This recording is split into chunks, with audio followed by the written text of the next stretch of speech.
Breaking news చూస్తున్న దక్షిణ ఫిలిప్పీన్స్లో సోమవారం ఉదయం తీవ్ర భూకంపం సంభవించింది.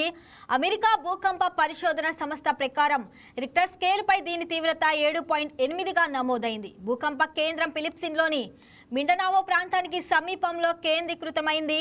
భూకంపం అనంతరం ఫిలిప్పీన్స్లో అధికారులు తీవ్ర ప్రాంత ప్రజలకు అప్రమత్తంగా ఉండాలని సూచించారు. సునామీ వచ్చే అవకాశం ఉన్నందున తీర ప్రాంతాల్లో నివసించే ప్రజలకు ఎత్తైన ప్రాంతాలకు తరలించాలని హెచ్చరికలు జారీ చేశారు. America Pacific tsunami warning centre ప్రకారం కొన్ని ప్రాంతాల్లో 1 నుంచి 3 మీటర్ల ఎత్తు వరకు అలలు వచ్చే అవకాశం ఉందని తెలిపింది.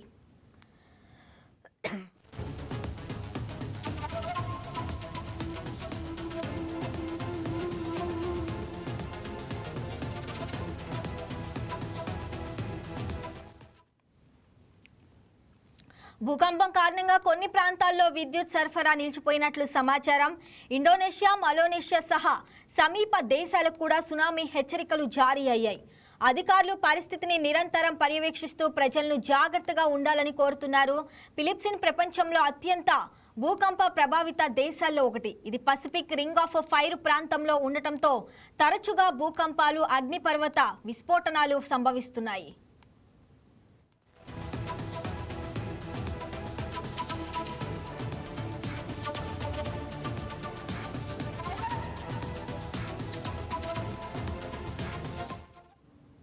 ఈ భూకంపం మిండనావాలోని జనరల్ సాంటోస్ నగరానికి సమీపంలో సంభవించినట్లు అధికారులు తెలిపారు.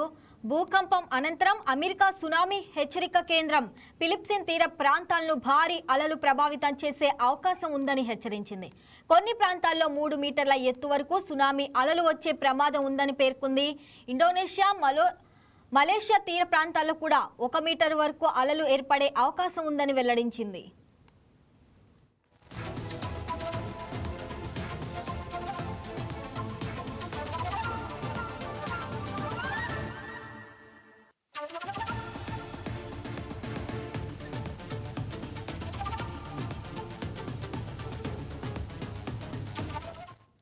ఫిలిప్పీన్స్ అగ్నిపర్వత భూకంప పరిశోధన సంస్థ 9 ప్రావిన్స్లో సునామీ హెచ్చరికలు జారీ చేసింది. సాధారణ సముద్ర మట్టానికి మించి 1 మీటర్ కంటే ఎక్కువ ఎత్తులో అలలు సంభవించే అవకాశం ఉన్నందున ప్రజలు తక్షణమే సురక్షిత ప్రాంతాలకు వెళ్లాలని సూచించింది. అలాగే భూకంపం అనంతరం బలమైన ఆఫ్టర్ షాట్స్ సంభవించే అవకాశం ఉందని హెచ్చరించింది. ఈ ఘటనపై స్పందించిన ఫిలిప్పీన్స్ అధ్యక్షుడు ఫెర్డినాండో మార్కోస్ జూనియర్ ప్రభావిత ప్రాంతాల్లో అత్యవసర చర్యలు చేపట్టాలని అధికారులను ఆదేశించారు. మిండానావాలోని పాఠశాలలకు తాత్కాలిక సెలవులు ప్రకటిస్తూ ప్రజలు సునామీ హెచ్చరికలను తప్పనిసరిగా పాటించాలని విజ్ఞప్తి చేశారు. ప్రస్తుతం అధికారులు పరిస్థితిని నిరంతరం పర్యవేక్షిస్తూ నష్టం వివరాలను అంచనా వేస్తున్నారు.